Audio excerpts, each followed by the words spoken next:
All right, welcome back to the Edmonds Mom Room podcast. We are so excited to have Amity Kramer here with us today. Amity, will you tell us a little bit about yourself? I am Amity Kramer, and I am a birth doula and childbirth educator and certified Gottman educator, and I lead workshops in North Seattle, and we have some classes in South Seattle, and really just to try to be a supporter of new parents. Where your idea for Thresholds came from? This alternative childbirth class. So where the idea of Thresholds came from was I started out as a postpartum doula. I wanted to help people. I wanted to work primarily with women, and I wanted to have a flexible schedule. So I had this dream job in my mind, and being a doula fit that dream job. And eventually I started teaching classes, and I was like, that's fun, and it's a predictable schedule. I had very little children at that time. And so I took a birthing from within training, and so that's where the first kind of intro to doing this emotional work. So that is all birthing from within training. And then over the years, started doing Gottman training. And so now I really lead two classes, the childbirth classes and the class called Bring the Baby Home. And we also offer some other classes that are less emotional, but more a nursing class and a class that is all about positions in labor. Nice. So those are two classes that I don't lead, but I think the information is very important. And so over the time, Thresholds has grown, but the idea for Thresholds really came out of wanting to teach childbirth classes, and the person I was teaching for closed up the childbirth wing of their practice. And so I was teaching for years before under a different company, and then I opened my own studio for childbirth classes. Nice. How long have you had Thresholds? So Thresholds was, I'm trying to think. I changed my business name. It was Sunrise Doula Care years and years ago. And then I changed it to Thresholds probably 7 years ago. And I got the name came to me. A friend of mine had told me about this home that her family owned in New Mexico. And it was way out in the desert. And she was describing it to me, and she was like, it's a very big old stucco building that has, and she was using this motion, and she's like, that has big thresholds. And I had a dream later that night, and I'm like, oh, that's what it is. It's a threshold. And so that's how I got the business name. And nice. I've been kind of promoting that ever since. Love it. Awesome. I had no idea you were Gottman trained. I think I saw that on your website before. But yeah, so that's one of the things that I think that really informs my work is that childbirth is often seen as a medical event. Yeah. And through my training with Birthing from Within and through my Gottman training, I really can help facilitate the relationships around birth. And so, yes, it's a medical event, and there can even a birth that is highly medicalized doesn't need to be absent of the relationship aspects. And so the relationship aspects, like we all have a relationship with ourselves, we all have a relationship with our partner, we all have a relationship with extra family members, and the relationship to culture in general. And so all of these relationships kind of swirl around and change when someone is having a baby. Cool. Which provides maybe a stressful environment. Possibly stressful, and especially when those changes aren't acknowledged or when there's not maybe a motivation to improve those relationships. And I would venture to say people don't really know that there's an avenue to improve that. I think a lot of people are stuck in cycles. Yeah. But we fast forwarded way ahead of schedule here. So I want to go back to your introduction. I just was excited about your Gottman training. So you do a lot of childbirth education classes. So these are people that are pregnant, looking to learn how to have a baby or what to expect. This would be the kind of person that's looking for your class? Or is it a little bit more specific? Maybe someone's taken a hospital birthing class. So people can take a traditional style class, or they can, and my classes, or they can just take my classes. So I feel like some people really want a lot of information. Yeah. And if they want a lot of information, having a traditional class that is information-based can be useful. The Birthing from Within class is relationship-based. Okay. Birthing from Within. Mm-hmm. Nice. Yeah. So do you mind telling us a little bit more about the Birthing from Within? So Birthing from Within is an approach that was developed by Pam England, who is a midwife and really an amazing artist. And she wrote a book 20 plus years ago called Birthing from Within. And from her work as a midwife, she developed a curriculum that embodied not just the medical aspect, but also the emotional aspect as well. And so it's really this class that bridges the medical and the emotional to really satisfy what is lacking in a lot of maternal health care and maternal preparation, which is acknowledging someone as a whole person. Yeah. I get asked all the time, by my clients, should I take a birth class? But, we all have these desires and these plans, even if we've decided to tell everyone we're just okay with what happens, because that's what's politically okay to say. Yes, that's this problem that's happening. Yeah. Everybody's like, I'll be fine with anything. And yes. I'm on a quest to say, fine is not good enough. Yes. It's okay to have attachment to outcome. And it's also okay to be sad or mad or frustrated. What I believe is not okay is to give up. Mm-hmm. And so when someone... And what I mean when I say that is giving up means, fine, do whatever needs to be done. I'm finished. Even when there's medical events that need to happen, there is always something that people can do. People can connect with their baby. People can connect to their true self. People can connect with this idea that, wow, I don't have full control, and how can I be comfortable with the uncomfortable? Mm-hmm. And that's what we try to do in Birthing from Within, is help people get comfortable in those uncomfortable moments. Because like it or not, at some point in pregnancy, childbirth, or parenting, there's going to be unwanted events that happen. Mm-hmm. And this type of class really is helping people prepare for those moments, no matter when they happen. Mm-hmm. Interesting and fascinating. They're going to take your class. How would they find you? So I have a website. So the website is thresholds.info. And one of the things that I started doing about a year ago is offering a free sample class. So people can come to a class early in their pregnancy, they can meet me, and they can kind of see what Birthing from Within classes would be like. They are really inclusive, and so it's important to me that everybody feels welcome, everyone gets a chance to speak, and that there is an opportunity to learn something about themselves. So my job is not to fill people with information. My job is to say, here's a safe space. Why don't you journal, or why don't you talk to your partner about something, or why don't you daydream for a few minutes? And so these are all things that we might do in a Birthing from Within class in addition to information.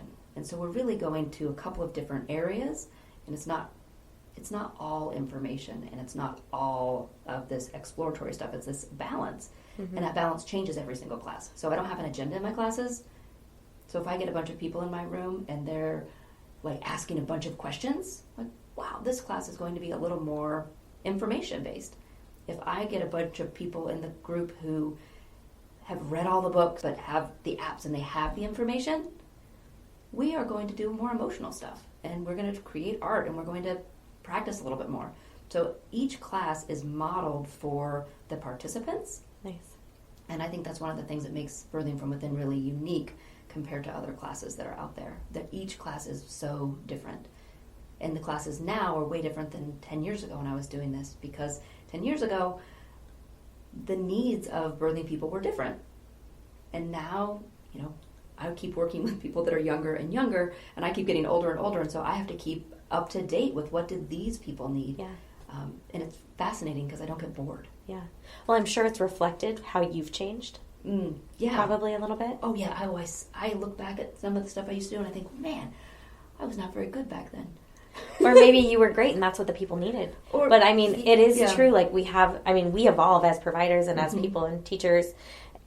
And I think, people evolve with us, and we're just, we're all changing what we know as kind of standard knowledge, with the internet and social media being such a vast resource for so many people, mm-hmm. especially with childbirth not being uncensored on Instagram, which is fantastic. But it's interesting to, I'm sure people come to you with just this different level of knowledge now. Yeah. So you almost get this opportunity to teach people some mindfulness, to tuning into themselves so they can...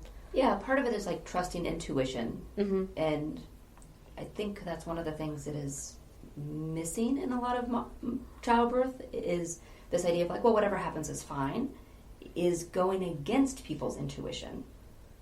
And I love that there is more respect for all birth outcomes now. When I first started, it was pretty clear that if someone had a highly medicalized birth, in certain circles, they would be frowned upon and judged. And I don't see that happen as much lately, which is fabulous. But people still judge themselves. And people still, at this point, there's this lack of attachment. And I think that in some ways attachment is good because it gives some drive. Yeah. Go a little further on that with you. Yeah, please. I want to dive into an example. Maybe, because I see this in my clients after postpartum, they're coming for rehab and maybe they desired to have an epidural-free birth, or they didn't want Pitocin and ended up having Pitocin. So are you telling me you help people work through this? I think I agree with you completely. They have, it's almost frowned upon to say that you have a plan. And I felt that way during my first birth too. And even though I so desired this internal outcome, and I was full on, totally dedicated to it, I wouldn't verbalize that because it was almost not cool to have a plan. No. It's really a weird situation that I faced in the hospital. There's all different kinds of births, whether it's home birth or birth center now. Talk a little bit more about that, because that's fascinating to me, and I see it reflected when people are processing their own outcomes when they're here at Body Motion. Mm-hmm. So one of the things that might be helpful to some of your clients is something that happens after someone gives birth. We do a process called birth story listening, where if someone is kind of stuck in a story of their birth, why did I do that? Or what happened? There can be a lot of questions that are unanswered, and we do a special process called birth story listening. I do it, and there's a number of other trained birth story listeners in the area. But that can be a great way for people who are just not feeling at peace with their birth to have a safe place to process it in a way that is healing.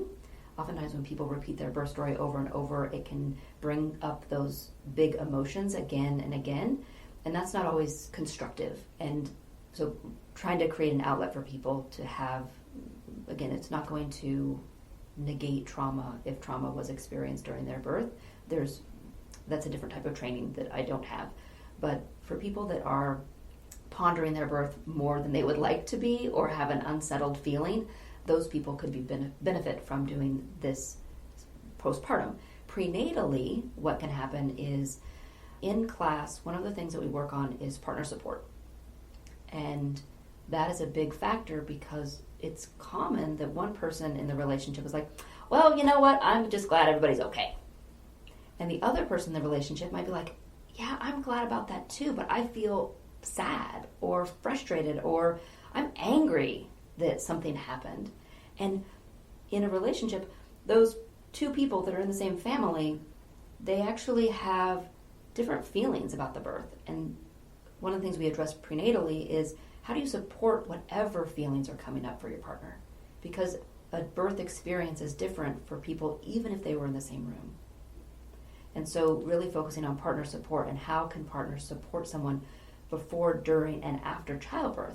And that's a big part of our classes. And one of the things I love is when partners will come into the class and, oftentimes there's usually one person in each class who I can tell is I don't want to be here.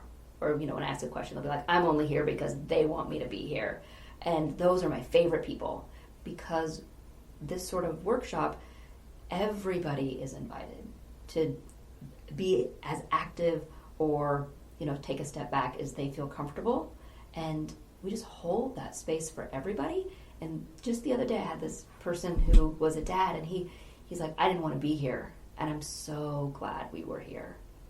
And when that happens, I know that that family is going to have a better experience.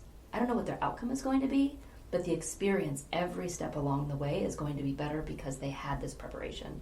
I think that's what makes Birthing from Within so unique and different from other classes, because information doesn't provide that special feeling of a family coming together.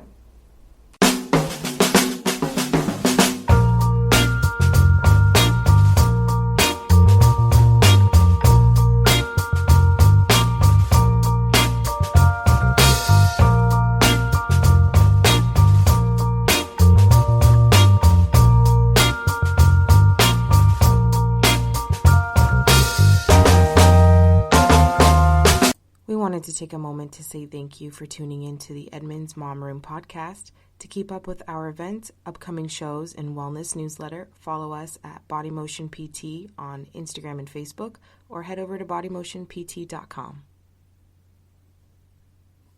So when working through this with like that husband coming, are these sessions, like how many sessions are you with these classes? There are, sometimes we'll do private sessions, and so Okay. that's an option for people. I actually don't prefer private sessions because it's more money and less time to work. And so I always try to steer people towards group classes if at all possible. And the group classes we have are either weekend immersions, which are 9 to 5, Saturday and Sunday, or we have series classes. And so there's one series that starts Thursday nights and runs for 6 weeks. And then there's another series in South Seattle that starts on Tuesday nights and runs for 6 weeks. Okay, nice. And a couple hours for those nights, or? Yeah, they start at 7 and end at 9:30. Nice. With the birth story listening, are those done in private? Mm-hmm. Okay, Yeah. so those would be private sessions? Yeah, those are usually private sessions. They could be done in groups, but there's not a demand for group sessions at this point. But Yeah. sometimes it can be really nice to process as a group because then people are like, I'm not alone. Right. I had that experience too. Right. Yeah. We also have classes for people who are birthing again. And so people that are having their second, third, or fourth baby can also come in and get a refresher class. Oh, that's nice. What I was thinking is, so like your birth listening, because that's fascinating, and I do a lot of that to find out the physical implications of what a body has gone through in like a history when I'm talking with someone. But, and we're looking at like the physical rehab of this whole human body. But, that we cover that piece of the puzzle, but there's this whole emotional healing that has to happen as well, or doesn't have to, but Is there it's present to happen. So my question is there a certain point at which you stop doing birth listening stories? Or like, say someone comes in at 45 and they've had a baby 15 years ago, or at 55, or whatever that time is. Because we hold on to these stories, and a lot of the times, like, these stories might end up projecting onto our kids when they go to have kids. So I'm just thinking about, like, you work with newly postpartum moms for this? It varies. Okay. Normally, I wouldn't want to do this work with anyone unless their baby is at least 6 weeks old. Okay. Right? Someone's birth story often changes in the first 6 weeks of parenting. So usually there's a certain point, anytime between, I'd say that when the baby's 2 to 3 months old. And recently, I actually know someone who was having another baby after they had a hard birth 9 years prior. And I was working with this client, was like, hey, you know what? There's a process that might be beneficial. And sure enough, so 9 years later, this process was beneficial. Yes. So it can happen really at any time. And Penny Simkin did some research about how birth memories stick with people. So birth, death, weddings are often these really big events that are etched into people's memories in a different way. So it's normal for people to have vivid memories, and if it's a memory that's not pleasant, it can have impacts on how someone parents and how they carry themselves into their parenting life. Yeah, interesting. Do you see moms that you work with prenatally, possibly, that say to you, okay, my mom had a C-section, her mom had a C-section, I think I'm going to have a C-section. Mm-hmm. What do you play in that role? Yeah, well, the first thing I would do is say, you might have a cesarean too. Yeah. That is totally possible. And what I believe, and what is supportive of the birth process, is that it doesn't matter if someone gives birth in a taxi cab, or at this point it'd be an Uber, or right, yeah. in a car, yes, in a hospital room, in their bedroom, or in an operating room. All of those types of birth are challenging. It is not easier to give birth at home than it is in the hospital. It is not easier to give birth by cesarean than it is with an epidural. The challenge of birth is not how someone births, it's the circumstances around their birth. And often the support that they have, or the support that they are lacking in those experiences. And so, what I would say to somebody that was thinking that they were going to have the experience that their parents had would be that might happen. And so if that might be how you end up birthing, how do we get ready for this full spectrum? And the full spectrum is there's going to be wonderful moments of your experience, because life has wonderful moments if we're willing to look for them. And there's going to be difficult moments that are hard and uncomfortable. And how can a person be open to viewing and savoring the positive moments and working like hell to get through the hard moments? So that is how I would approach working with someone like that. And we would do that through mindfulness, through looking at, so this is another thing that I love doing in class, is working with people. And one of the first questions I ask, and one of the things I would ask, if anybody listening to this would say, how do you cope in your normal life? What resilient traits do you already have? And people go, oh, that's right. I am resilient. And I do work hard. And I don't give up easily. And I can ask for help. Or whatever trait that they have that already has gotten them so far in their life. We start from that exact point. And then we build a coping mindset from that starting point. So everybody, I don't say breathe 5 breaths and then jump up and down. I say, hey, what do you have and how do we build on that? Okay. So you don't go into labor and wipe away all your coping techniques. All of that stuff comes with a person in labor. And I think that's really important to recognize. And it's how people can go through and have a positive experience not going to a childbirth class. Yeah. I happen to believe that childbirth classes are really important and would love to see the environment of childbirth classes change to be more inclusive of the people who are worried, of the people who actually feel brave enough to say, I actually have a plan, and I would be sad if this plan didn't happen.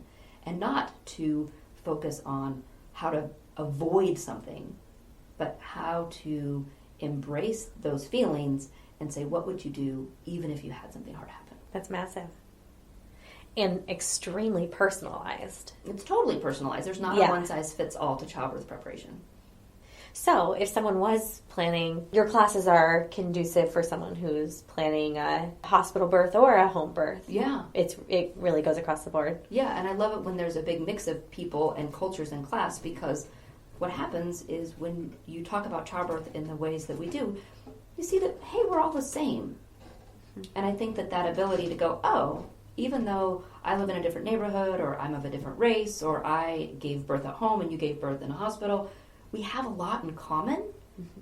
And I love the idea that hopefully will stick with people when they take their kid to the playground, and when their kid starts preschool, and when their kid goes on to elementary school. Yeah, we may look different or have a different income level, but you know what? We are all struggling and all deeply in love with our children, and that there is something that binds that club of people that are parents. Yeah. Wow. Deep.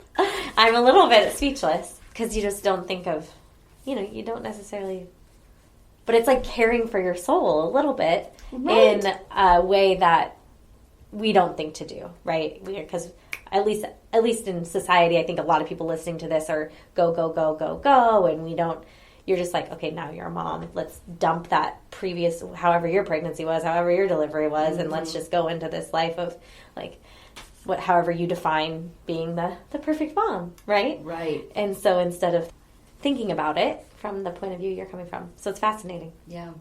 Sometimes people get stuck in what I call playing house, where, they're just crossing off the list of all the things that they need to do. And I'm guilty of that too. Right? I have 3 children. I'm a busy person.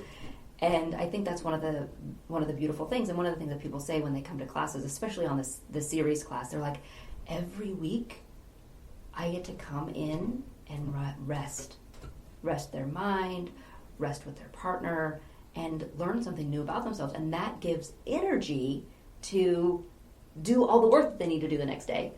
It's beautiful to witness families really connecting, and families in these aha moments. That's one of the joys of my work. I'm baffled by what you're saying, and I am sitting here wondering how come this isn't common or common practice. I don't know the exact answer. but my hunch is that it is uncomfortable talking about these things, and a lot of people don't have the skills, right? Like most trainings are based in that format of learn all of the information. And so one of the things that I'm bringing to the table is that, yes, that information is important, and the research is terribly important, especially now with the maternal outcomes. Yes. It's much less safe for people to give birth now than it was 30 years ago. And so the information is very important, but it's not enough. Yeah. And so I think that there's been this heavily reliance on research-based information and making sure that all of that research gets to parents, and there needs to be this shift towards something that's more expansive. And what I see, again, I don't have a study to prove this, but I would make the claim that preparation that is includes the emotional aspects of labor actually helps prevent birth trauma. Yeah. And I often find people who have, when I meet with clients who've taken my workshops, they'll tell me some pretty intense stories, and they may be even holding uncomfortable feelings about them, but the trauma often isn't there. And I think that it has to do with this type of preparation. And I don't want to make a statement that says, come to my class and there will be no birth trauma. But I do think that when people are prepared in this way, it, I guess, gives them realistic expectations, is one of the phrases that I often use. I feel the very similar way in regards to preparing your body physically. Mm-hmm. So, it goes so hand in hand. Yeah, and you probably, it's interesting how you hear the birth stories. Yeah. And one of the things that I know that I think about, I have a number of friends who are chiropractors, and, when somebody's alone in the room, we don't have a lot of opportunity in our culture to talk with people. And so sometimes as a medical professional, it's like, yes, I want to know about your emotions, but I really actually want to know about your body. That's why we're here. And both are important oftentimes, but sometimes the emotional stuff can take over. Yeah. And so the body stuff doesn't happen. And I don't know if that happens in your practice, but it may. And one of the things that I think can be important for people is this is something we talk about in class a lot, is when someone shares their birth story, often people will share it in the timeline, you were reading a history book. Yeah. In 2008 this happened, and in 2010 this happened. But in a birth story, it's 2 a.m., 4 a.m., 3 a.m., had contractions, water broke, went to hospital, and people tell their story along that timeline, and it doesn't include any emotions. And what I prefer people to at least explore, whether they tell someone about it or not, is, okay, if you were to draw another line below that timeline, and you were to map out the emotions of your birth, that is a way to really get in tune with those feelings and to kind of uncover, hey, do I want to do more work around this? Yeah. Because sometimes there's big emotional moments that might be, I got an epidural, but that's really a big emotional moment. Or maybe the emotional moment is, the hour after the epidural because someone wasn't feeling their legs and that was scary. Or maybe the emotional moment was before the epidural because they were so overwhelmed by the intensity and they were also not wanting to feel like a failure. And so when the timeline is only the thing that is spoken about, it doesn't prepare, it's often not healing. Yeah. And it also, in Birthing from Within, they talk about a birth story being like medicine for other people. So in our culture, one of the things that when people are talking about the timeline, the wisdom stories aren't flowing in our culture. And those wisdom stories are, birth is hard, and you can do it. But when it comes back to, at 5 a.m. this happened, and at 2 a.m. this happened, and at 3 o'clock this happened, and I'm fine and the baby's fine, so yay! Yeah. It paves the way for this problem that is present of everybody being fine with everything. Right. And that also includes people are fine with less than stellar medical care from their medical providers. And that one piece, having a provider that's not paying attention, is one of the reasons the maternal outcomes are so poor, is providers not giving that emotional care and not paying close attention. And so I feel like there's a number of factors that kind of go into this culture that is around birth right now. And that's one of the things that I'm really trying to adjust and advocate for, is everybody can elevate the care. And if more people, like childbirth educators, are providing the emotional care as well, then it doesn't have to be birthing from within. You could open, there's so many ways that even a traditional childbirth class could expand a little bit. Yeah. I think it can pave the way for normalizing what high quality care looks like. Yeah. And if somebody's getting that from their childbirth education, they'll be like, hey, I want this for my care provider as well. Yeah. And then they can start to advocate for that. Yeah. And I think that's where I can be helpful with some of the change. I don't think I'm going to make a difference necessarily with hospital practices or that sort of thing, but on this lower level before labor even begins, hopefully showing people what high quality care looks like. Yeah. And then once they get a taste for that, they might advocate for that, because there's wonderful care providers out there. There's wonderful OBs, there's wonderful midwives in the hospital, and there's wonderful home birth midwives. Yeah. And there's also people that are, I don't know, for whatever reason, not giving that kind of care. Mm-hmm. And that's what's harming families. Yeah. And I would venture to say that we're probably in a better area, being in the Northwest, an area of more compassionate care. Oh, right. We're possibly. progressive. Right. Then we have resources here versus being in a small town and rural area. So I think that demanding that is so fair. Yeah. No matter where you are. But yeah, it's easy to access care providers that are giving high quality care. Yeah. And one of the things that I love about Seattle is that there's a lot of midwives that have relationships with hospitals and transfer agreements. And so if someone is birthing outside of the hospital, they can go to a hospital if their risk level is elevated and they would need care. And that can be a safe and respectful transition at this point. And I think that is one of the reasons why, a lot of people choose outside of hospital births. It's still, the percentage is still very, very small when it comes to all births. But I think that's one of the reasons why it's deemed safe, is because there is this, can be a consistency in birthing at home. And then if hospital transfer is needed, that happens smoothly in our area. yeah. And we have a lot of hospitals that have midwife practices in them, Right. kind of built in, which I think is really neat. Yeah. So there's a lot of care options, and I think that's one of the things I would like people to know ahead of time, is that just because someone has a relationship with an OB doesn't mean that that person automatically needs to be their provider for their pregnancy. Yeah. And to really research and possibly interview, or at least learn about, ask around, what kind of care is right for me and my family. Absolutely. Like you do with your kids for a pediatrician. Or a nanny. Yeah. Or not happy with preschool. one outcome, move on to the other. Yeah. Right? But we don't tend to do that so much for ourselves. Mm-hmm. One of the things I love saying to people that might come to me and say, our care provider, we had this visit and I just didn't feel like I was cared for. One thing that I think I say to people that may end up saving lives is, it's never too late to change your care provider. That's a good statement. That could create such internal rest for people. Don't you think? Yeah. Like, that was just my moment where I was like, oh, yeah, how did I feel in that stage of labor? Mm-hmm. I was frustrated here. I felt so good. I was like in this euphoric state, right? And when they have that on their timeline, they're like, oh, my birth wasn't all bad. Right. Yes, this part sucked, but I had that.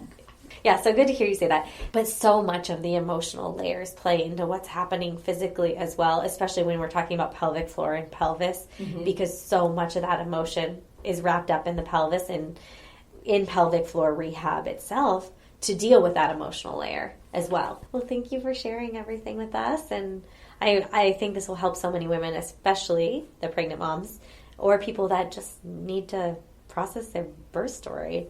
Or maybe they realize that that's their underlying thing that's bothering them. So I think this will hit with a lot of people listening to this, as everyone is moms listening to the Edmonds Moms Room. So thank you so much for sharing, and we'll make sure people can find you. All right. Well, thank you for having me. And I think that, one thing that I would tell your listeners is that every single day we cross over a new threshold.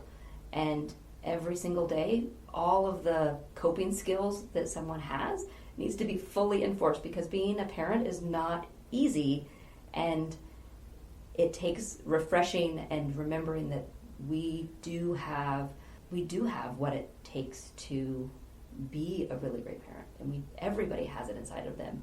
And so sometimes just slowing down, thinking about the emotions of a moment can really enhance a day. So you gave us your website earlier. We'll drop it in the show notes. But you have some upcoming classes. And do you have future classes registered? Oh, yeah. We offer this series classes. There's another series starting in South Seattle in June. We offer a monthly weekend. And so every month there's a weekend birth class, and every month there's a weekend bringing baby home class. And then every other month we offer those other classes I talked about. So the schedule's on the website. People can go check it out if they would like to learn more about the work that we're doing. And then we also do there's other offerings too on the website, but that's something that, all the information is there, and I think we have scheduled out till the end of the year.